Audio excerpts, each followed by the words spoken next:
2 match নিষেধাজ্ঞা কাটিয়ে এবারে সাব চ্যাম্পিয়নশিপ অনূর্ধ্ব-20-এ ফাইনাল ম্যাচে নেপালকে 4-4টি গোল দিয়েছেন একাই সাগরিকা। নেপাল অনূর্ধ্ব-20 টিম এদিন যেন পুরো বাংলাদেশ নয়, একা সাগরিকার কাছে হেরেছে পুরো নেপাল ফুটবল টিম।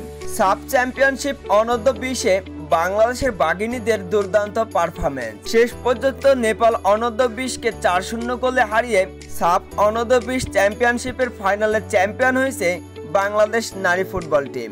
পুরো টুর্নামেন্ট জুড়ে বাংলাদেশ নারী অনূর্ধ্ব-20 টিম ছিল একেবারে অপরাজিত। নেপাল, ভুটান কিংবা শ্রীলঙ্কা কেউ হারাতে পারেনি বাংলাদেশ এই নারী অনূর্ধ্ব-20 ফুটবল টিমকে।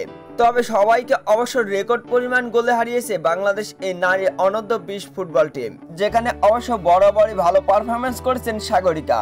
তবে সবাইকে অবাক করে দিয়ে এই দিন ফাইনালে নেপালের বিপক্ষে একাই 4-4টি গোল করে এই দিন ইতিহাস রচিত করেছে সাগরিকা।